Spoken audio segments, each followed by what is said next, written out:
Social media has grown from a relatively localized messaging service that connected friend groups and communities together into being a core function of contemporary mass media.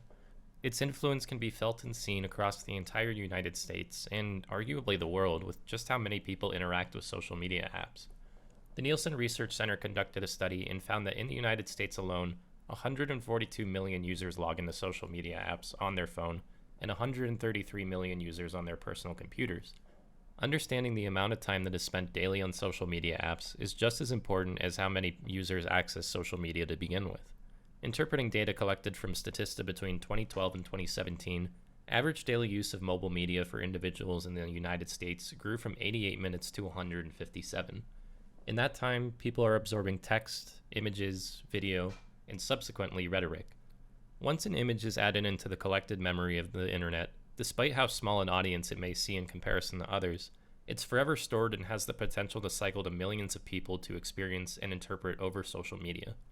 While the content of the media people consume may be as silly and as harmless as something like dog memes, social media is fundamentally changing the way people think in subliminal ways. American philosopher and political activist Susan Sontag, in her book On Photography, writes, "Being educated by photographs is not like being educated by older, more artisanal images. This very insatiability of the photographing eye changes the terms of confinement in the cave, our world," referring to the story Plato's Cave written by Greek philosopher Plato. In teaching us a new visual code, photographs alter and enlarge our notions of what is worth looking at and what we have a right to observe. Unsurprisingly, since American users spend a relatively considerable amount of time on social media each day, users are sometimes inclined to contribute content into the cycle of its algorithms that control displayed memory. One of the most popular ways to do this is through taking photos as recorded by the Pew Research Center in 2011. An estimated 73% of all phone users utilize their phones to take pictures.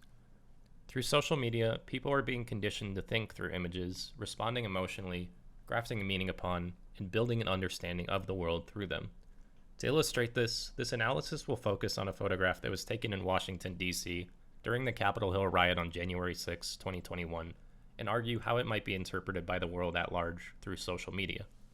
This is a photograph of a man named Jacob Chansley, also going by the name Jake and Jelly, standing inside a hall in Capitol Hill. He's a conspiracy theorist who his followers have given him nicknames such as QAnon Shaman and Yellowstone Wolf. Clearly, he stands apart from the crowd at the Capitol Hill riot, with some of the more ordinary and uniform-looking protesters behind him. He's adorned with many tattoos that are rooted in Norse mythology, carries a spear with an American flag pinned to its shaft, and most infamously sports a horned fur cap paired with face paint in the colors and patterns of the American flag. There were many factors that led to the events of January 6, but authorities have deemed this man responsible in part for exacerbating the crowd's reaction with his aggressive appearance and riling vocals and actions, sentencing him to 41 months in prison with an additional 36 of supervised release. This photograph in its entirety, I believe, negatively appropriates the image of America through an interpretation of Eleanor Light's concept on graffiti, expanded to define vernacular expressed in photographic space as graffiti. This image also demonstrates how social media inflates individuals' perceived power in the world, driving people to take photographic action as explained in Susan Sontag's principle of photographic power. In addition, I argue how this image will continue to reflect the current values of the nation through Greg Dickinson's concept of public memory as curated by social media. To begin, though, let's establish the context of what occurred in Washington, D.C. that led to this photograph being taken. Following former President Donald J. Trump's D.C. rally on January 6, 2021, his crowd of followers marched on Capitol Hill, invigorated to do something about the soon-to-be-decided late 2020 presidential primaries. On-duty police officers and security forces attempted to hold back the coming mob as long as they could, but were overwhelmingly outnumbered and forced to fall back into the building or break their lines. Rioters proceeded to vandalize the House of Congress, pilfer government documents, and threaten harm upon congressional figures. 5 people died during the riot, and some 4 between police officers committing suicide and protesters in critical condition would pass in the days following. Hundreds more were injured and affected. Up until the date, there hadn't been a breach of civil security in a major U.S. governmental institution at this scale, possibly since the War of 1812. The Capitol Hill riot of January 6, 2021 was undoubtedly one of the most horrific and polarizing events of recent U.S. history. This event was enormous in scale, as seen by the countless photos and videos taken from the perspectives of the rioters, press, and security entities. An exact number is difficult to pin, but Steve Doig, a data journalist and professor at Arizona State University, roughly estimates a number just under 10,000 protesters based on the square footage of the grounds that were occupied at midday. Many of the rioters chanted their objectives to find Mike Pence, Nancy Pelosi, and any evidence that would confirm the suspicions of a rigged election. However, it seemed many entering the building were just seeking personal notoriety of being in the House of Congress through taking pictures of each other. There exist many photographs of rioters flaunting their victory, standing atop the speaker stand, one carrying Pelosi's lectern, and another infamously sitting behind Pelosi's desk. All these photographs are similar in content to the one in question, but I believe what separates the photo of Jacob Chansley from the others is that the American and Norse symbolism he displays runs counterculture to the artisanal representations of America found in the portraits of the presidents surrounding him. Looking at Chansley first, the American flag and his face paint on their own are relatively ordinary displays of American pride, with no conflicting symbolism that would suggest these displays contain any form of counterculture. However, the Norse mythology tattooed on his body draws questions of meaning and vernacular. There are 3 symbols he wears: Mjolnir, Thor's hammer, Yggdrasil, the tree of life, and a Valknut, knot of the slain. It could be said that maybe he has these tattoos simply for personal interest in Norse culture, but critics have identified that this Norse imagery, specifically Valknuts, are a common vernacular that have in recent history been appropriated by white supremacist groups in the US. The original meaning of Valknuts have been debated, with some of their first appearances being noted on archaeological artifacts from Norse culture. However, common interpretations deriving from the phonetic definition of the word Valk, meaning slain, and Nut, meaning knot, use this symbol to mark a warrior of Odin ready to die in battle.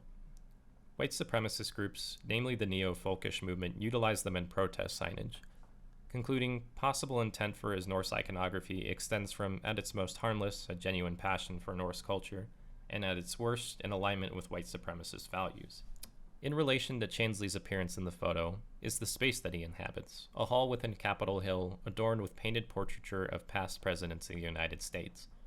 This space is one of many that exist within Capitol Hill to establish the dominant culture of America's past. These spaces are created and maintained by the governmental function Architect of the Capitol, to which one of their top goals states, "The AOC's mission centers on our stewardship of the structures and grounds of the nation's capital. We must ensure every visitor to the Capitol experiences the grandeur of these historic treasures at their very best. It is fundamentally the AOC's job to maintain and uphold the grand image of the United States through their meticulous curation and display of historical artworks and architectural spaces located throughout the federal institutions of Washington, D.C. In doing so, they establish the public memory of the United States history." This can be explained similarly in an article written by Greg Dickinson, examining the strengths of the Whitney Gallery of Western Art's changes in juxtaposition to craft narrative and evoke dialogue. To help clarify the role of these practices in the construction of public memory, as well as in national identity, we distinguish between collected memory, which arises from the process of selecting artworks and the attendant practices of collection and preservation, and displayed memory, which develops in relation to the process of interpreting artworks and the attendant practices of exhibition and representation. When taken together, collected and displayed memory contribute to the creation of public memory, which is to say, a shared sense of the past. While the spaces of Capitol Hill were physically damaged during the January 6 riot, the AOC makes comment under their projects tab that they are working to repair the spaces to their original state as soon as possible. However, the image of Capitol Hill will forever be changed in the minds of the American people and the world at large, as images of the Capitol Hill riot will continue to cycle throughout the collected and displayed memory of social media sites. The multitude of photos capturing individuals unlawfully positioning themselves before these sacredly deemed spaces effectively tarnishes the shared public memory of Capitol Hill that its architects have worked tirelessly to establish and maintain. Referencing Susan Sontag's book On Photography once again, she explains the process of how photographs bestow and perceive power. To photograph is to appropriate the thing being photographed. It means putting oneself in a certain relation to the world that feels like knowledge and therefore like power.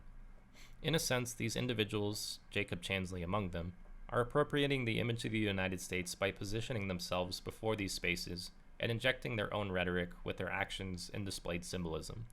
Perhaps, too, this perceived power of photography is in part what drove their actions to enter Capitol Hill that day, for the thrill to capture themselves in places they wouldn't lawfully be able to inhabit. Graffiti can also be used to explain how these photographs warp people's perception of Capitol Hill. Graffiti may traditionally be associated with markings or paint overlaid on a physical environment that either give a place new rhetoric or counters pre-existing rhetoric in that space. Dr. Eleanor Light, a professor of communications at the University of Utah, in her article Aesthetic Ruptures, Viewing Graffiti as the Emplaced Vernacular, writes, "The rhetoric of place, however, is never constituted only through the materiality of that particular moment or place. Spatial practices intersect with narratives and images of place, which then manifest themselves in the minds of the users. This would mean that people's future interactions with Capitol Hill's material displays will coexist with the images from the riots imprinted on their consciousness that were circulated over social media.